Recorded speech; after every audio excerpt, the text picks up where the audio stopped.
Okay, changing the water pump on the Impala SS. The water pump is located down there. This is it. So that's the water pump right there. This little circular thing with little circles inside it. That's the water pump. Now to get to it, we will have to remove the serpentine belt. And in the Impala SS, it's a bitch by every sense of the word. I mean, there's absolutely no room. This is the small block V8 we have here, and there's like really no room. The idle pulley is somewhere under the alternator, like somewhere down there, and there's a special tool that you can slide in, but nobody seems to have that tool, and it's not something you can find anywhere. So we're gonna do it the redneck way. So what I did is I removed the passenger side front tire, and in the Impala you have like a little cover here. It has two screws, one here, one there. Just remove these plastic screws, and what you do is you're gonna see the spring tensioner for the idle pulley. So all what we're gonna do is we're gonna loosen this bolt right here, that one, and this spring will fall down and pull the pulley with it. Now it's going to be kind of a bitch to put it back, but this is really the easiest way, and I'm going to show you how to put it back. So once you loosen this bolt, this thing will click like this. It's not going to fall all the way to the ground, but it's going to just drop, and it could drop with a little force, so be careful and wear some eye protection. And once this drops, the serpentine belt over here will loosen, so you can remove it, and once you remove it, you'll be able to change the water pump. Now these little circle holes in it, let me zoom in on it. Inside each hole there's a screw, so you have one here, and there's another one down there. Like it's got like, I think 1, 2, 3, 4, 5. I'm counting 5. 1, 2, 3, 4, 5. Yeah, 5. So in each of these little holes there's a screw. You open 5 screws and the whole thing will drop. And have a little like oil pan, I guess, to collect the water, you know, the coolant. Otherwise it's just gonna fall on the floor. And put another one in. Put the screws back in the same holes with the new one, and then put the belt back. And then we have to lift that spring back up and re-bolt this, and you're done. Now things to watch for. every car has a schematic into how the belt goes around, how does it snake around all the pulleys. Of course, in our wonderful Impala, there is no such diagram. So take a picture, draw it, do whatever you have to do. This thing has to go exactly in the same way. Otherwise, when you start the car, you will damage a lot of things. So I would just take a picture. You know, I've changed it so many times I memorized the damn thing, but like, you just take a picture of it so you can put it back in the same way before you tension it again.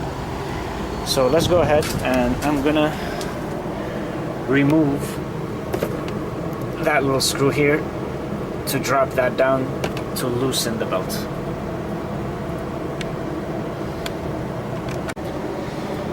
Okay, so here it is. I removed the screw. So this thing is loose, as you can see. It used to be in this hole here. So I unscrewed the bolt.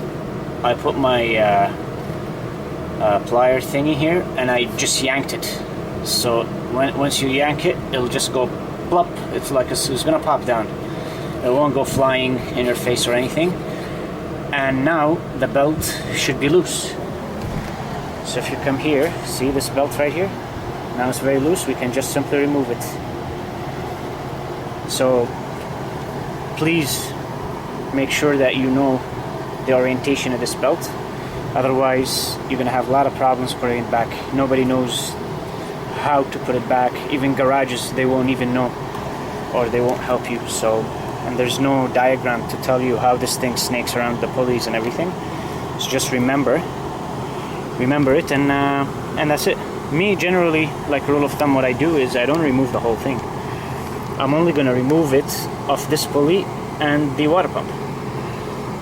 Heck, actually, you don't even have to remove it at all. Just go unscrew the water pump. When the water pump falls down, these things will stay in its place. Get the new water pump and put it on top of the belt itself. I'll show you what I mean. So now I'm gonna go ahead and open the water pump. Well, here's the pump. That's the old one. We just took it out.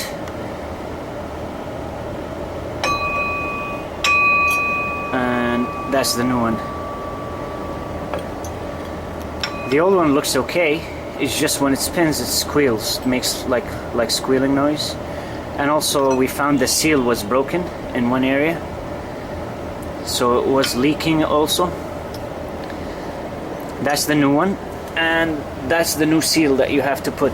But before you put the new one with the new seal, let me show you where I took it from and how I did it.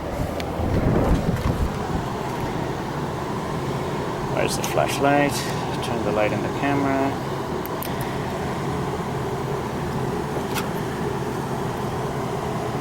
So that hole right there, that's where the old water pump was sitting. And we're gonna have to scrape all the old seal off of here. Yeah, you're gonna scrape all the old seal off of here. So when you put the new one, it'll adhere properly and you won't have leaks.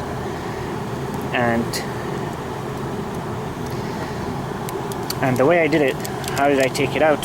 So this is the front of the car. I opened this piece. This piece used to be here.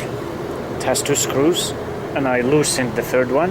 You don't have to take it all off, just loosen it and then move it out of the way. Then I removed the battery. So that's the battery right here. And also, to get to it, because there's no room, I removed the battery holder. So the battery holder used to sit there. And that's this old disgusting thing. That's the battery holder. It's got like 4 screws. So you remove the 4 screws. Like you have one here, and another one here, and one there. And then you remove the battery holder because it's in the way.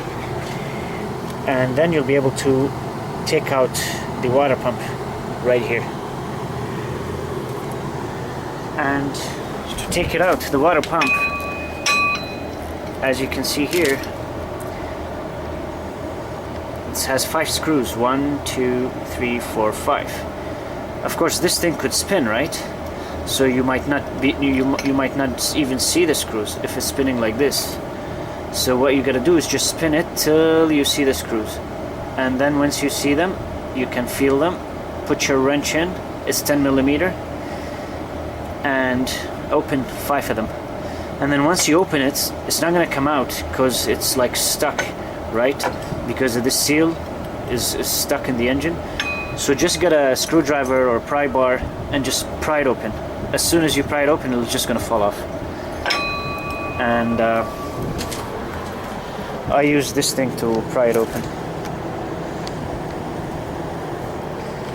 And now we'll put the new one.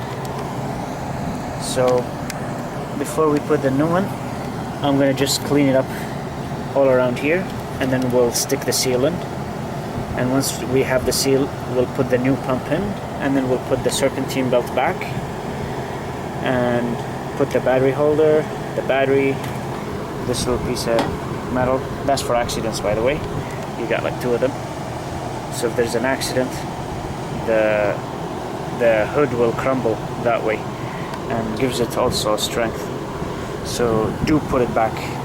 And once that's done, then we go underneath, and we gotta take this thing and try to lift it up and put it here. That's gonna be a bitch, but I'm gonna show you a trick on how to do it, and that will retension the belt. And then put the tire back, and you are done. Of course, don't forget to add coolant, because like I said, some coolant will fall off. Not much, but a little bit. Have an oil pan underneath to collect the water, so it doesn't fall on your driveway or something. It's bad for the environment, and also it could like damage your driveway if you have a nice one. We're in the street, so we're not going to damage anything, but for the environment, I collect it. And if you have any questions, just ask. So I'm going to clean this, put the seal, and I'm going to film it back again and show you how it looks like. Okay, so I cleaned it here. So this is all cleaned. You have to clean all around here, so then the new seal will adhere properly. Now there's a little nudge here, this one. That nudge here has to fit in here. So this thing is going to go that way, and these holes must align, the holes here, and the little nudge I'm talking about, this thing has to fit in here. So the way to do it is don't put it down there, put it on the pump itself. And in the pump you see that little nudge here, they leave a room for it.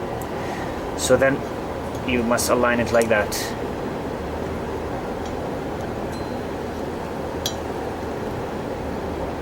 There. So that's the nudge, and these are the screws. So it's very important to make sure that when you put the pump in, that nudge here has to align with this thing here, right here. Okay, so you have to align it with this, and all the screws will align automatically. So this is the way to do it. So now that this thing is in, let's go ahead and mount it. So this thing has to go that way. I'm gonna have to put the camera down because I need to use both hands, but just to give you an idea of how would this thing look. This thing will go that way, like this. Okay, so I'll put it back in. It's got 5 screws, and I'll film it and show you how it looks like.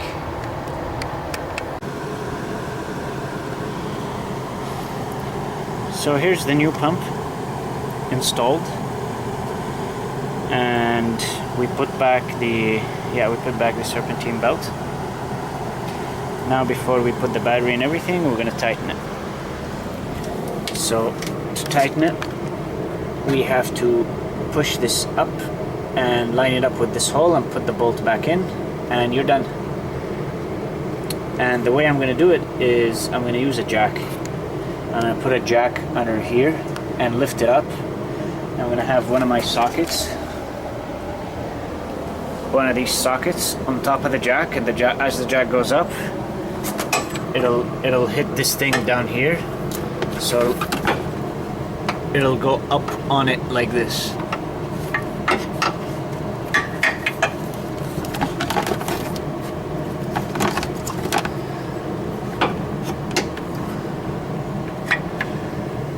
So it'll go up on it and keep pushing it up till eventually that hole right here will align with this, because it's getting pushed by this socket up slowly. And once it lines up, I put the bolt in, tighten it, and I'm done. So this is my little trick in how to do it. I mean, you can use your physical strength, you know, if you're really strong. Good luck to you. Let me know if you can do it by hand. I don't think so. But why bust your balls if you can be smart, right? So that's my way of doing it. So I'm gonna put the jack in, and I'll film it. I'll show you how the jack would look like and how I do it. Alrighty. So this is my jack. I'm gonna put it under there. So what I'm gonna do is I'm gonna take the old pump, put it in here, and then take my socket, put it in here, and take another one, fit it in here, and this thing gonna hit that spring and jack it up, at least in theory.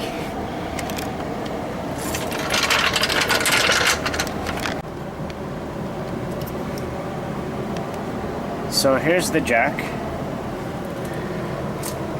and here's the socket wrench, the socket from my wrench, jacking up that spring to align it with the hole. And I don't know if I can zoom in the hole, but it's like aligned right now. It's just the camera and the way it is. So all I have to do is just put that screw back in, tighten it, and loosen the jack and the serpentine belt. It's at a high tension right now.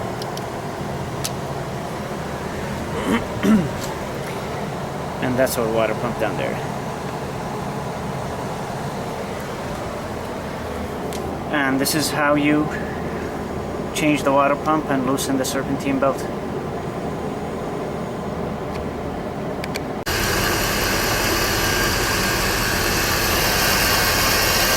So now, once you put the serpentine belt back, make sure to top up the coolant fluid, and the way to do it is you gotta start your engine and then pour some and wait for it till the temperature goes high.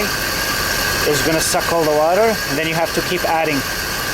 Like now, it's good, I added it, and until you see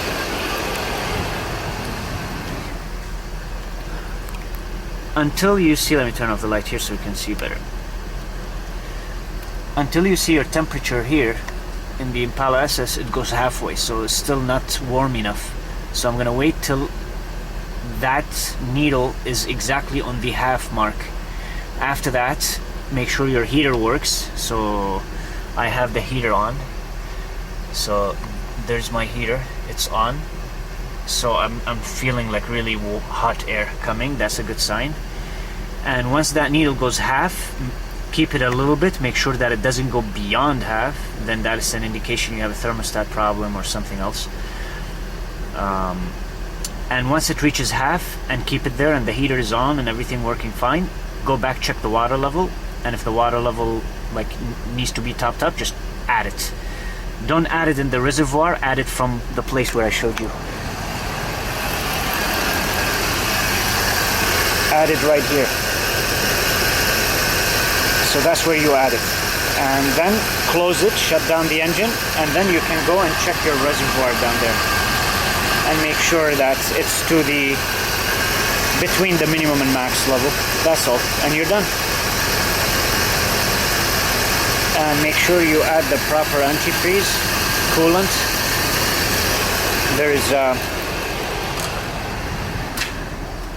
There's more kinds for the antifreeze coolant. I'm just here monitoring my heat temperature gauge. There's more two types of antifreeze. One that's pre-mixed, that's what I bought, simpler, and another one that you mix it yourself. You add like 50% water and 50% concentrated coolant. So I just bought the one pre-mixed because I'm gonna flush the radiator. That's another video. I'm gonna flush the radiator and the engine and everything to get all the grime and rust and crap out of there, and I'll show you how to do it. So I'm gonna re-drain all the coolant, and once the radiator is clean and flushed properly, I'm gonna buy a good brand coolant, and Prestone usually is really good. I never had problems with them, and they work well. So that's one brand you can buy. There's many other really good brands, and I'm gonna buy the one that you mix yourself, so 50-50.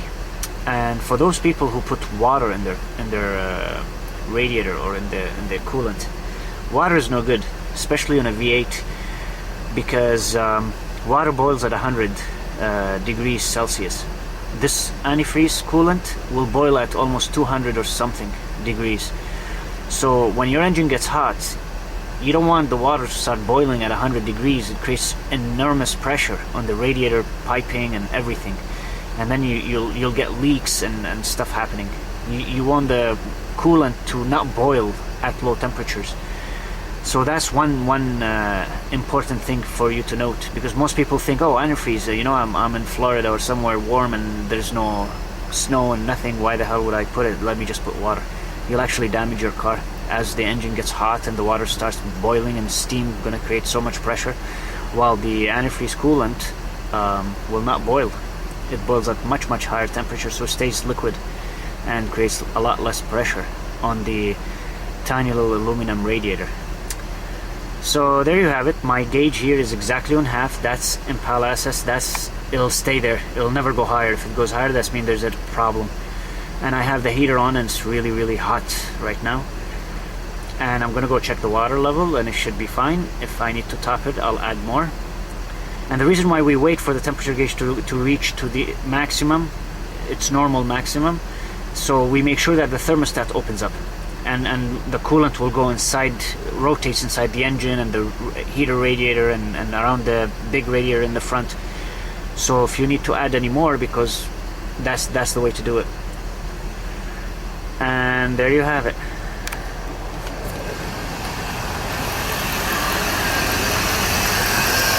So my water here is good. I'm just gonna close it up and I'm done. And that's how you change the water pump. If you have any questions, just let us know.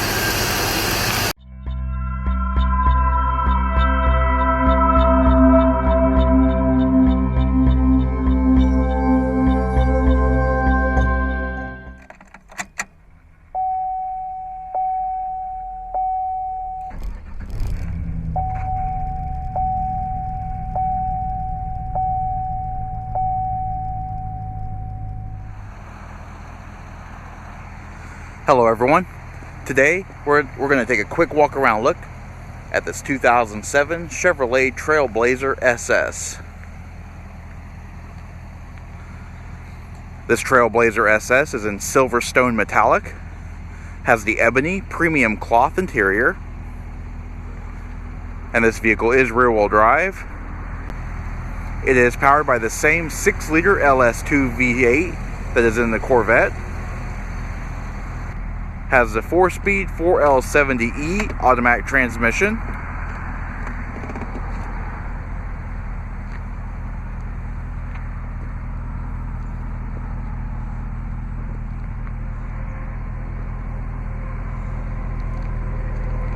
The vehicle does have the dual exhaust.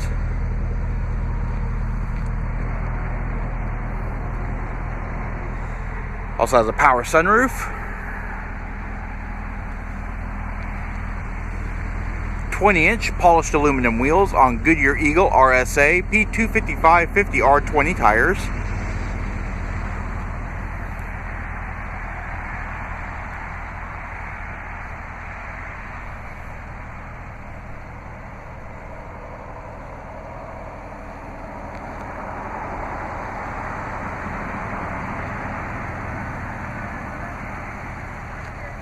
Alright, let's take a look at the interior. Alright, so inside we have power heated mirrors, power windows and power door locks, 8-way power driver's seat with adjustable lumbar support. As you can see, the seats have the SS logo in them.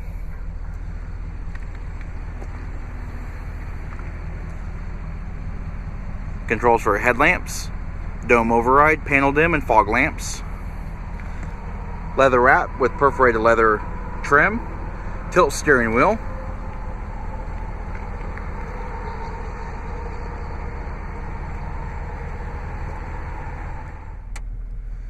Alright, and pan through the interior, just show a little more details. Unique to the SS is the satin silver tack and the 140 mile per hour speedometer. This vehicle currently has 69,872 miles on it. Cruise control switch is on your turn signal stalk. And moving down the center stack, AM/FM CD player, dual zone climate. You've also got your rear wiper washer control, shift lever with satin silver trim, and you have cup holders in front of it, and a single cup holder behind it.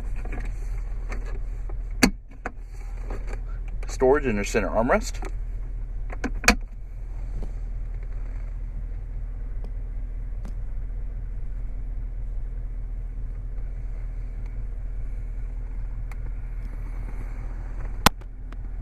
And overhead, you have overhead map lights, your sunroof control, and automatic dimming rearview mirror with compass and exterior temperature display, as well as OnStar controls.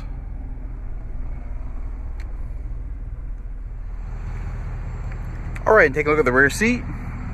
The rear seat does seat 3 across. It is a 60/40 split folding seat with high adjustable head restraints on the outboard seating. And rear passengers also have their own positional air vents with panel distribution and controls. Fold down center cup holders and a 12-volt power point. And you also have seat back mat pockets, as well as overhead lighting. Alright, and to fold the seats is easy. The first thing you need to do is pull up on the tether and release the seat bottom. And underneath you'll find your fuse panels, as well as your jack control or jack tools. Next thing you'll do on the seat is pull up on the little lever at the top edge of the seat and pull forward.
Alright, this vehicle is equipped with a 2-piece rear lift gate. To open the glass portion, just press the button next to the wiper.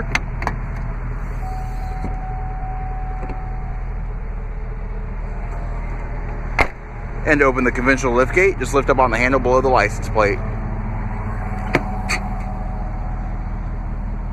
And inside, find a very spacious luggage area with tie-down hooks.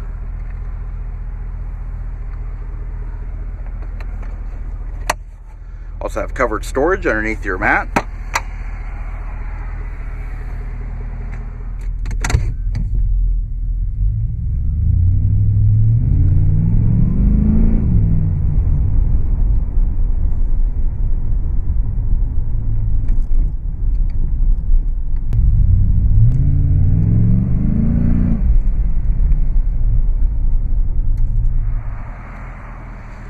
Alrighty, this does conclude our quick walk around look at this 2007 Chevrolet Trailblazer SS. If you have any questions or would like to see this vehicle, please contact our showroom. One of our friendly sales staff will be more than happy to answer any questions that you may have. And as always, thanks for watching.